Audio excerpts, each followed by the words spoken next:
Good morning, Gen Z. Good morning, beautiful, wonderful, awesome children of God's beautiful, wonderful, awesome world. So,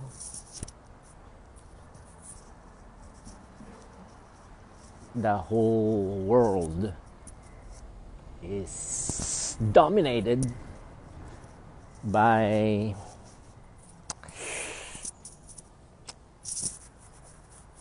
Cuckoo Clanners. And the Cuckoo Clanners are the European goons conquistadores of America. So they're part of the European gonorrhea. European gonorrhea. Not all Europeans are gonorrheic. Not all Europeans are gonorrheic. But the Cuckoo Clanners, they are definitely gonorrheic. They are gonorrheics. We need to pray for them. It's not good to be a goon. It's not good to be a conquistador. Jesus is the emperor who is a servant. Emperor Jesus is the one who washed his disciples' feet.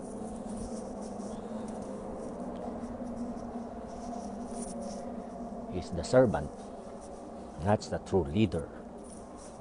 That's a true human. So,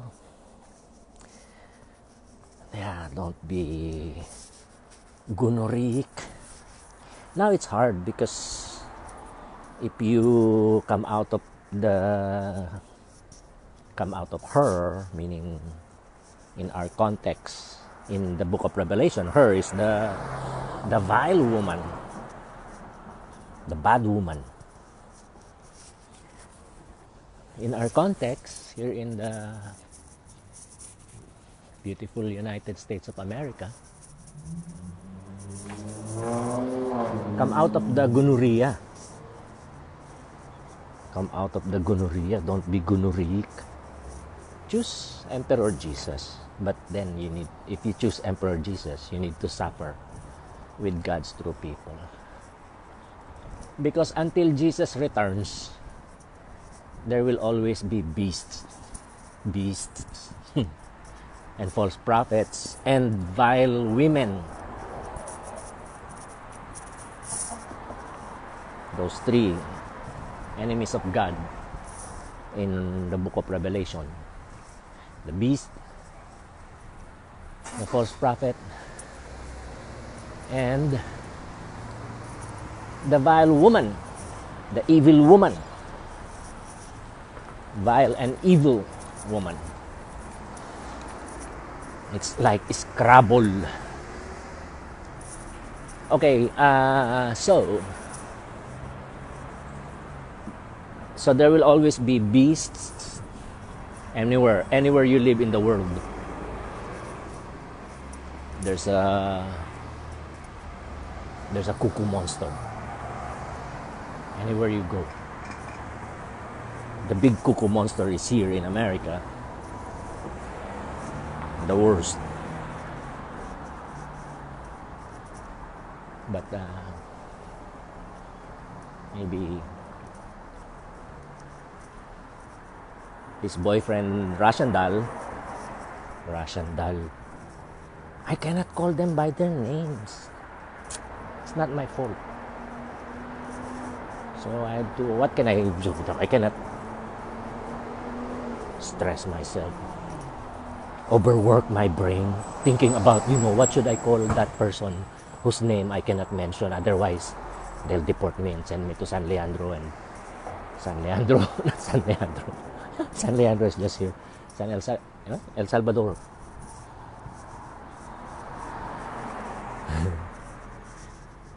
And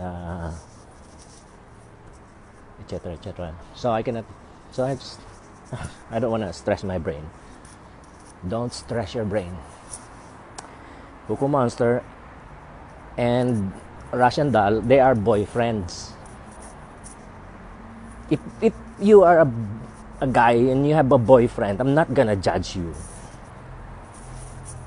It's your choice. So you know, but I'm just saying, it's not like being, what's that? Homophobic. I'm not homophobic. Well, I can be, but I choose not to be homophobic. So when I say Cuckoo Monster and Russian Doll, they are boyfriends, I'm not being homophobic. I'm just, struggling with the limitations of human language. So they are boyfriends. They are the European gonorrhea. What's European gonorrhea boyfriends? One is Western European gonorrhea boss. The other one is Eastern European gonorrhea boss. They are together. They are boyfriends. They love each other. It's their choice.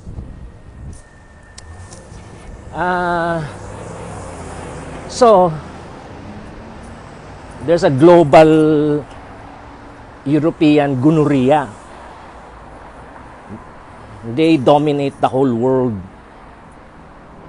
So you need to come out of the gonorrhea. Gonorrhea. You come out of the gonorrhea. That's what Revelation is telling us. But it's a narrow gate and a difficult road. Matthew chapter 7. Yeah, Matthew chapter 7. And then you carry the cross. You are on your way to your execution. And no more Decepticons. You leave the Decepticons. Decepticons. They are Decepticons. They are also goons. They are deceptive. They are cons, and they are goons. Decepticons. They are Decepticons. Whether they are fake humanitarian Decepticons. So they're fake humanitarian because they are Decepticons. Or they are fake Christians because they are Decepticons. Leave them. Now, if your church is like a mix, you see, there's this beautiful person or a handsome guy, or a handsome gay person, or a beautiful lesbian person in that community, whether religious or non-religious. You go, I can stay with this group because it's a mix. But if it's clearly dominated by Decepticons, reform that group, reform that church, reform that community. So you're gonna suffer. Either you are gonorrheic, or you're a follower of Jesus. You're gonorrheic, or you are a follower of Emperor Jesus. There's just two choices. There's no two ways about it. Because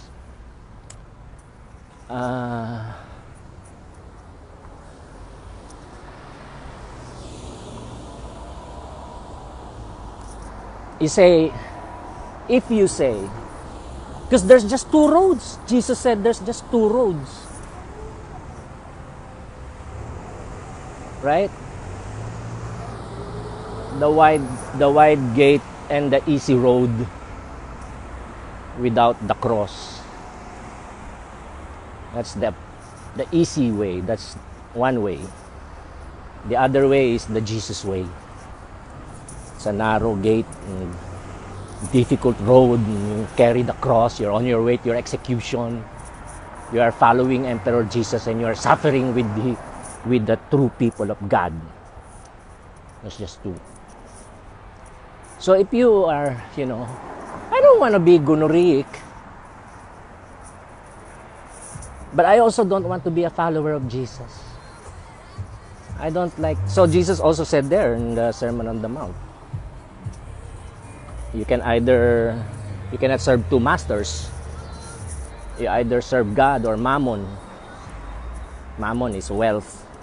So you either serve God or you serve wealth. So the gonorrheics, that's their problem. They are serving wealth. They want money. Power. Gives them money. Because they don't trust in God.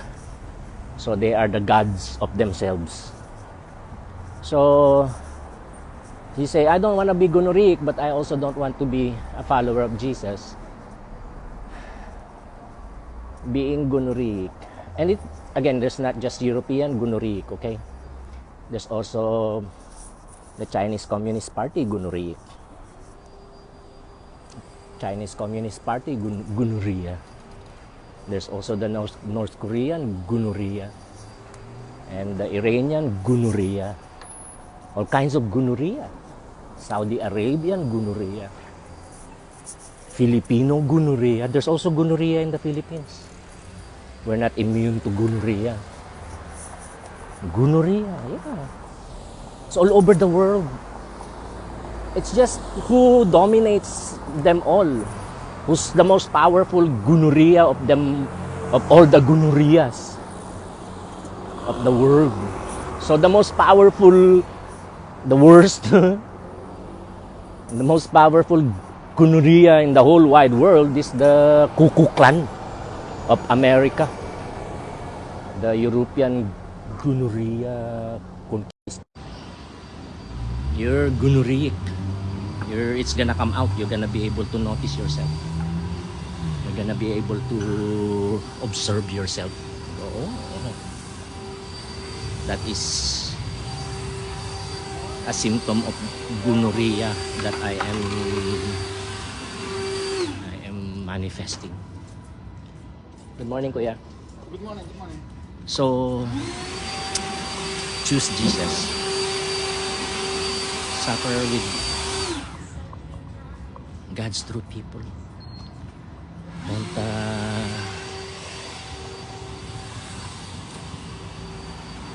there's no middle of the road.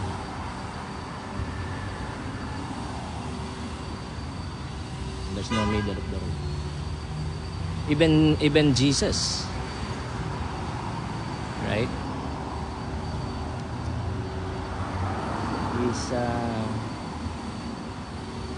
He's not with the right, he's not with the left, but he is in the center, and he is with the left.